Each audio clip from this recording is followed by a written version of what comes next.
Hey everybody, how's it going? It is Matt and it is Maniac Monday. First and foremost, I hope each and every one of you are having a fantastic morning, evening, dawn, day, or dusk, all that wonderful stuff. I hope that you all had a great weekend. Hopefully you got to get out and enjoy the weather a little bit. Hopefully it was cooperative wherever you live at. I know it got a little warm here, but it was tolerable. It was tolerable, especially if with the wonderful invention ever, one of the most wonderful inventions ever, known as air conditioning. It is an amazing electrical thing that you really need. And if you live in Iowa, it gets humid as hell here, and I like to keep myself a little cool when I'm watching my movies. You know what I'm saying? Let's get on to oh wait, before I do forget, like, share, and subscribe, and always look in the description box for more information on the day's film. Today's is a very interesting one. It will have the list of the starring cast, your director, a brief synopsis, a little trivia tidbit that was on there, basically talking about how it took so long for it to get a initial release.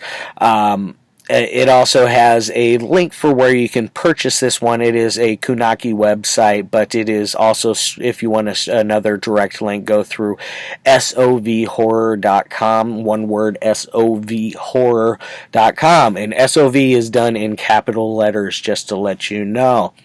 So definitely check them out. They are having an amazing sale right now. Every title except for today's is going for $6. Yes, folks, $6 whole dollars. So you can add. I think they have like 13, 14 titles, something like that. I could be, probably 14 or 15 now. I can't remember now off the top of my head, but they released a bunch of Warlock stuff. They've done stuff. They've released like Spirit Gallery, Metal Noir. Gosh, there's so many good ones. Happy Holidays in there. My evening with my great aunt Bedelia. And for today's movie, it's called Mr. Ice Cream Man. This one came out back in 1996. The guy that directed this one is Mack, which he you should know him if you follow my reviews. I did a review for one of his shorter films called The Roommate. Very interesting short film. That is definitely one of those that you can get through Tony Masiello over there at sovhorror.com. You can get that over there. It is The Roommate, and that is 2 words, roommate, not the conjoined word like it should be. But either way, it doesn't. It shouldn't affect if you like the movie or not. I know I liked it. I thought it was a fun little short film. Mack Hale definitely has some I would say talent behind the camera. In front of the camera, he's decent. He plays Mr. Ice Cream Man in this one, and he's got this like you can see he's got this like really bright red hair, and wears this ice cream man hat, and the whole get up of what he looks like is pretty creepy. So he pulls off the creepy ice cream man role pretty well, in my opinion. And then let's see, this one's running at 1 hour and 6 minutes. It's what I would call a short feature length. It is anything at that hour mark. I like to call it at least a short feature. Once it gets up to that 70, 80, 90 minute mark, that's when I get 90 minute mark, 90 to 100 minute mark, that's my favorite runtime for a film, because you can get in plenty of backstory, you can have a great beginning, middle, and end in that short a while, and it is very easily done. They do it very well in this one. And then who else do we got in here with Mack Hale? We got Henry Weckesser, we got Jim Mills, Cindy Reed, DeVonn, Carral, and Alisha Lobato. Not Lobato, Lobato, and then, like I said earlier, this is also directed by Mack Hale. Is Mr. Ice Cream Man. Fun. What is it about, Matthew? It is about a ice cream man that is basically going through a very rough neighborhood looking for a certain child in particular. You do not find out the reason why until the end of the film, and it is a fun little twist. One I often thought it would go in that direction once it was this certain plot point was set up, but I wasn't 100%. It basically talks about one of your main characters. What is his name? Joey. Joey is his name. He as a little boy, and he has two other friends. The classic bigger kid that eats a whole bunch, and a younger gal. I'm guessing right around Joey's. I'm guessing they're all right around the same age because they're all in the same class. Sorry, guys. Matthew got a little there, a little haywire. I'm known for doing that sometimes. I get a little sidetracked, and sometimes I forget what the fuck I'm saying. Whoops. Sometimes I forget what I'm saying. But anyways, you find out basically why this ice cream man is going after these three kids in general. There's a whole thing going on with a whole police officer. He is I forget what his name is. I think he was Henry Weckesser, I think is who was that character. I could be very, very, very wrong, but if memory serves me, he was in The Roommate. He plays a police officer, a police detective, that is going around to schools and teaching them about self-awareness out on the streets and about creepy people that are up to nefarious deeds, things of that nature. Very kind of a silly character. Sorry, you can probably hear my dog down there snoring. He is out cold. It's kind of funny in my opinion. I'm not going to edit it out because I like that candid viewing that I love to give you guys. It's off the cuff, and don't like to keep it too personal, but still fun enough to not be stifling. So he's teaching these kids about self-awareness, gives them all rape whistles. The whole thing of don't use them unless they really need it. So it sets up that whole scenario, the whole boy who cried wolf stuff right there. The classic big kid cracks me up. I believe he is DeVonn Carral's character. DeVonn or DeVonn, I'm not 100% DeVonn. Sorry for murdering it. Sometimes I am terrible with name pronunciations, so please don't hold me to it too bad. But his character plays the classic bigger kid. He's quite a bit bigger than the other two by like a foot. It looks like it looks like he's crouching down a lot and not standing up to his fullest capacity. I think he was also supposed to play a chubbier kid as well. He didn't really look chubby or husky or anything. He just was a bigger kid in general.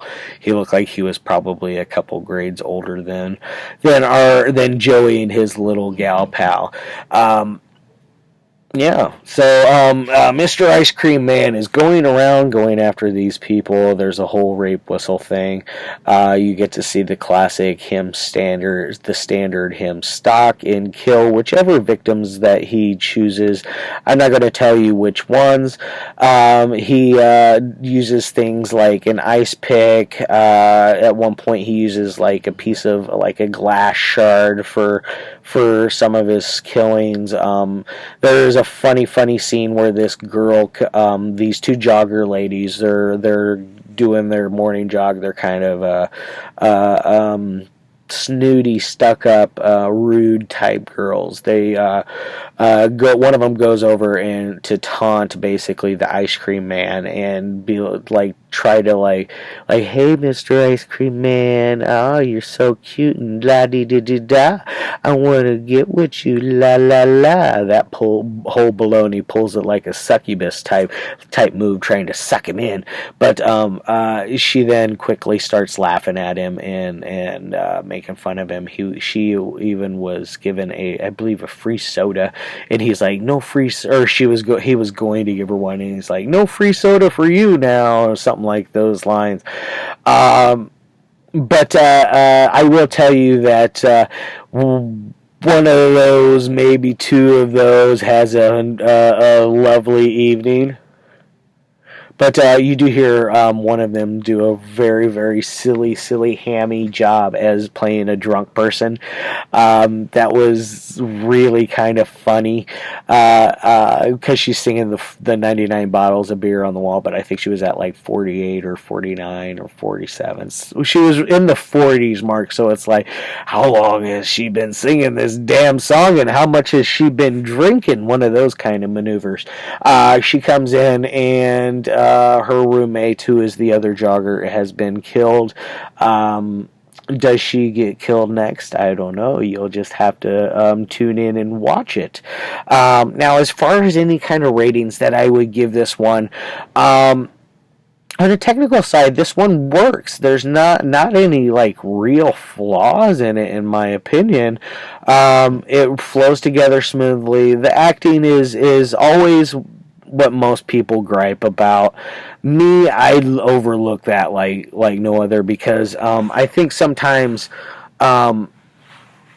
it makes it a little more fluid, the way sometimes like people think that bad acting ruins movies, and sometimes I feel like it adds to the movies, because not everybody is a good acting type person in real life. There are awkward people. There are people that try really, really hard to be part of the in crowd or fit in, but they fall flat every time they go.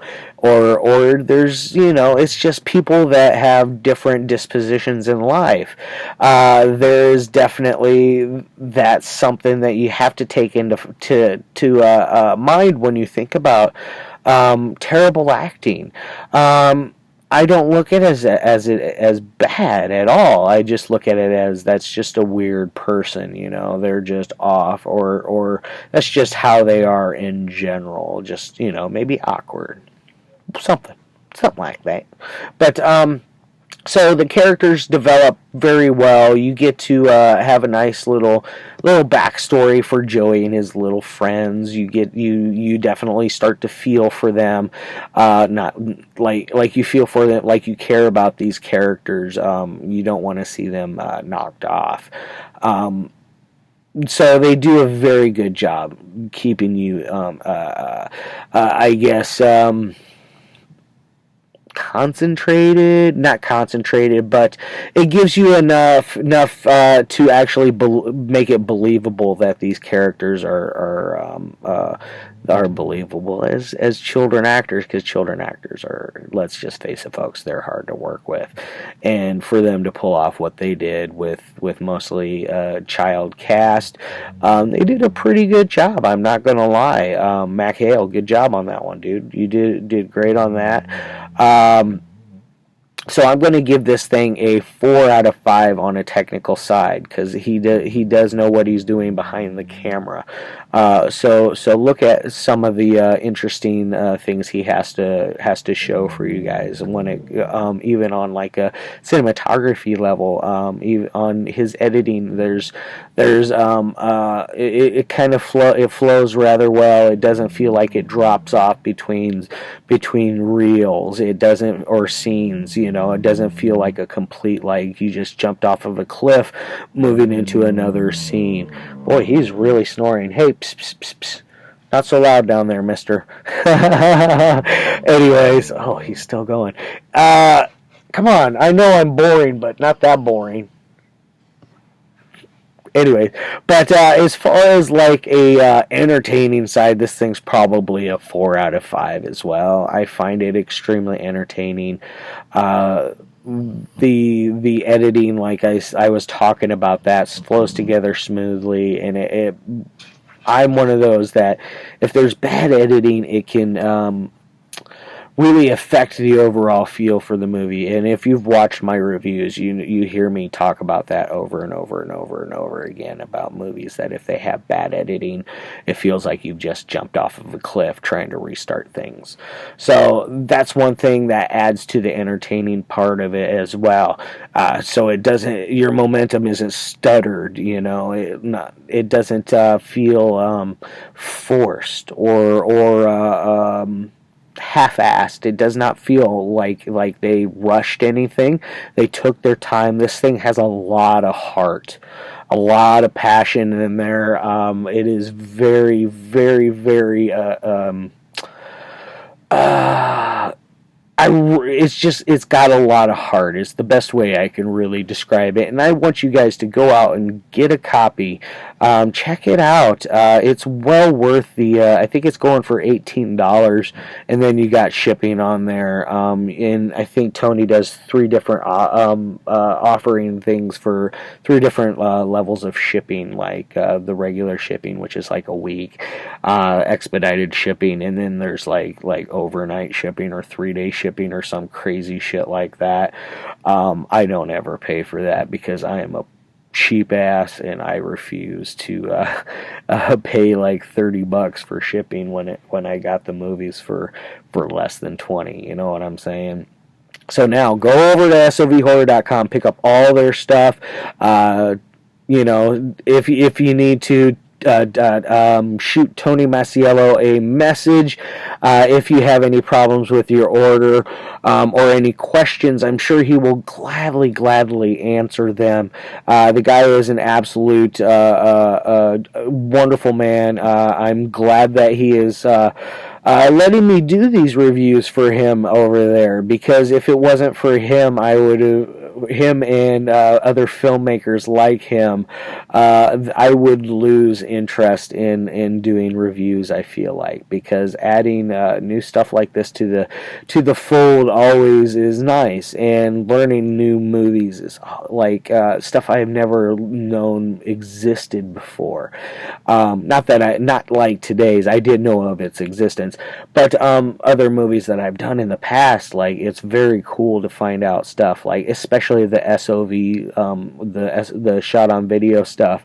I am really liking this, and I took a huge jump in. My good buddy Jonathan Knight really got me interested in all of this. That guy is a freaking connoisseur when it comes to SOV. He knows everything. I swear, the guy's a freaking encyclopedia. Alright, guys, I love all your faces as always. Tomorrow, I forget what I got lined up, but I got the next 2 days lined up. Thursday and Friday are the only ones that I'm kind of like iffy on. But anyways, I hope you all have a great day. I'll see you tomorrow.